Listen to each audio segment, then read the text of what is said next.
Oh, hello there. I didn't see you there. I'm Robby Donahoe. I'm the sports anchor and reporter here at WCBI. That's not the right music, guys. We talked about this. The music that I want, go ahead, play it. I wanna be the very best. That's not the right music either. The music we talked about. Come on, play it. I'm sorry, it's hard to get. We just wasted 45 seconds on music. Never mind, the music's fine. Thank you. You guys are good. Go on. I'm sorry. I lost my pen for a moment. Whatever. Okay. We're supposed to talk high school football here. This is supposed to be the segment where we catch up on all the area matchups in the playoffs coming up on Friday. Haven't really had a chance to do so since we've spent so much time on talking Egg Bowl, Iron Bowl, everything else that's been going on in college football. So here's a good chance to focus on high school football with what's coming up on Friday night. It's going to be it's always my favorite night of high school football every single year is the Friday night leading into the state championship games because it's win and go to Jackson, lose, go home. It's that big, and we have tremendous matchups. We're going to start our way towards the top of classification, work our way down in terms of every single area matchup, and we analyze it. We start off with South Panola, Tupelo. You don't really need to say very much else. These two teams played back earlier in the season. South Panola was able to win 14-8, but Tupelo showed in that game that they were good enough to beat the Tigers. Now, Tupelo hasn't beaten USP since 2002.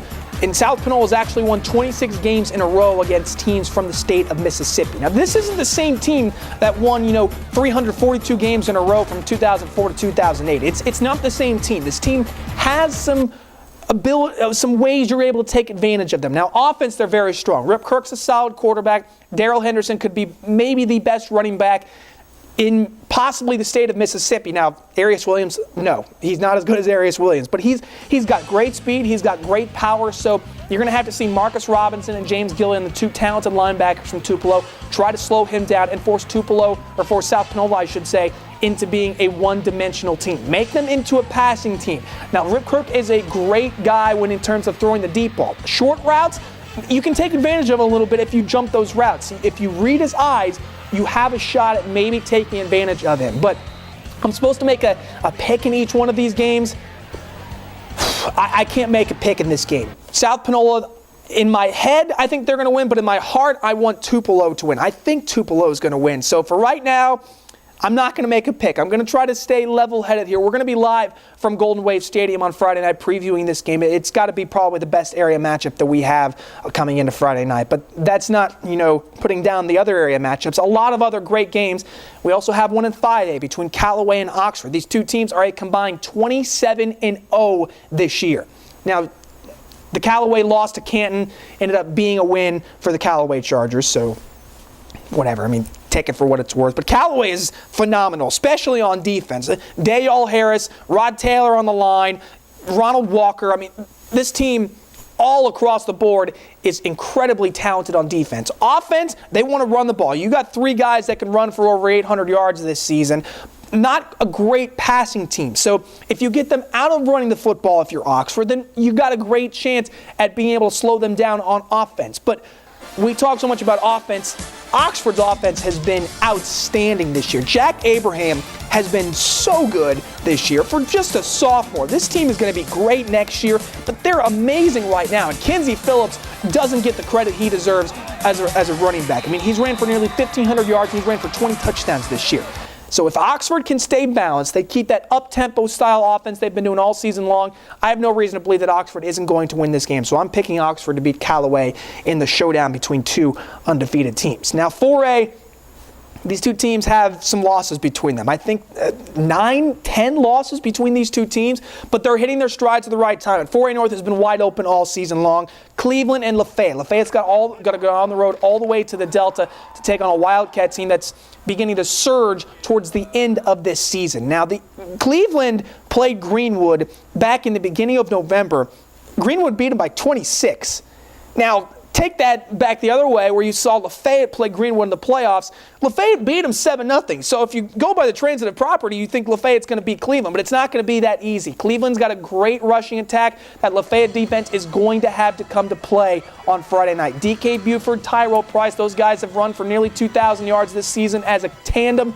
Got to be able to run the ball, but you got to be able to throw it as well. Devin Thomas had that great touchdown pass to win the game over Knoxville County last week. So being able to stay balanced against Cleveland's defense, that's the key.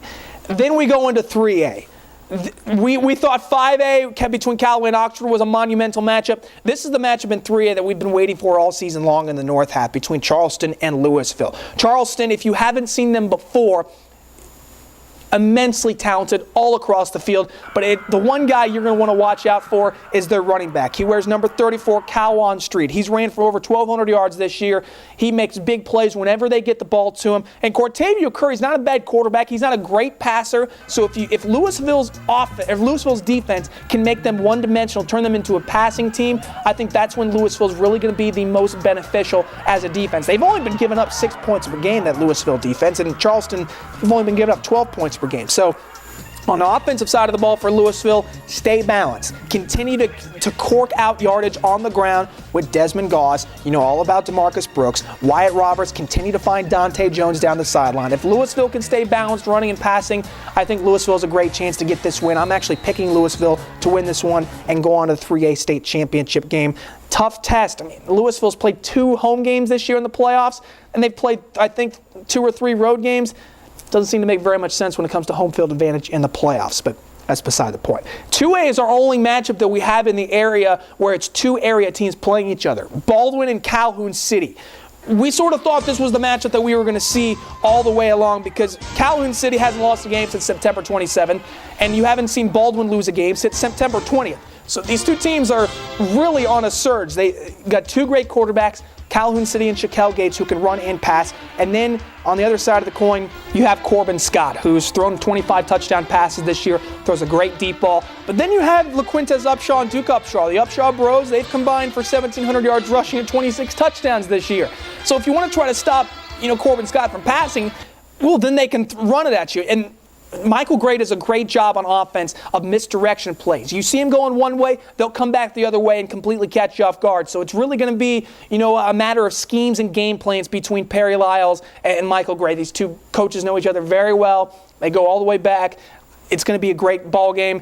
This is one of the games I'm not going to be picking because it's 2 area teams. It's kind of hard to pick one or the other. But I will say I did pick Calhoun City to make it to the 2A state championship game at the beginning of the season. But the way Baldwin is playing right now, it's hard to not like the Bearcats. In 1A North, we have Smithville going all the way to Vicksburg. It's a 4-hour drive. So if you're a Seminole fan going all the way to St. Aloysius, I applaud you for making that trip all the way to St. Al. The Flashes have sort of been, a flash in the pan kind of team. They were 9-4 this year, lost to Shaw back in October. Smithville beat Shaw in the playoffs.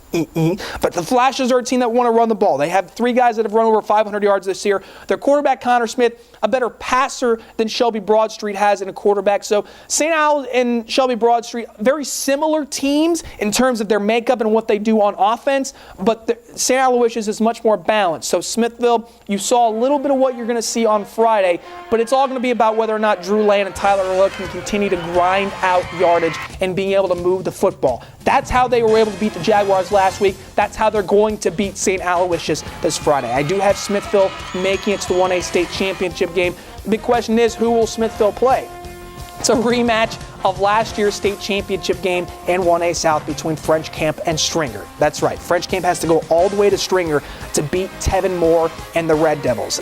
Now, last year, Tevin Moore carved up that French Camp defense in the second half. For most of the first half, that Panther defense did a great job of slowing down Moore in that offense. It wasn't until the second half, fourth quarter, that Stringer was able to sort of pull away and win that game. Now, the key to this game for French Camp, you got to be balanced. As much as we want to get Jesse Hoskins being able to run the football on read options and such like that, stay balanced. That's how you're going to beat Stringer. Have the run-pass option. So Hunter McKnight, Hagen Box, Cole Henson, the receivers from French Camp, you got to be able to get off your routes, get into open space, and make the catches because it's going to be a crucial game where drops aren't going to be acceptable. Jesse Hoskins got to put it on the money for French Camp to win. I'm taking Stringer to win because I picked Stringer to win the 1A state championship at the start of the season, but that is motivation for French Camp. I think the Panthers can go down and win this one. French Camp's had the toughest road to get here to play in the 1A South State Championship game. They had to go and win at Bogachita, did that. Had to come home and beat a Lumberton team that beat Knox Peter the week before, did that. Why can't they exercise the demons and beat Stringer this time around? Why not? I think they can. I'm still going with Stringer in this game, though. So, Panther Nation, prove me wrong. Make me look like a silly football dude that doesn't know what he's talking about. Make me silly. That's what I'm trying to say. So that's all of our area matches. We went from 6A to 1A, making all of our picks. Jackson is next week. We're going to be live and have all sorts of reaction and highlights and analysis from Jackson coming up next week. So a lot of great high school football. We hope you can join us tomorrow night. It's Friday night. We're on Wednesday. I've lost complete track of the day. Take off the theme music. I don't know why they're obsessed with that music. I apologize for the technical help. Thanks, guys. Anyway, thanks for watching. Hope this got you sort of a little head start on the high school football games on Friday. Remember, we're having highlights from all of our area teams in action everywhere around the state. We're going to be all across the state, so make sure you tune in Friday night for WCBI Sports with me. I'll have plenty of highlights, plenty of reaction from all the games. So thanks for watching. Enjoy your Thanksgiving. Enjoy the Egg Bowl tomorrow night, and I'll see you later. Stop with the theme music. Enough. I don't want to hear it anymore.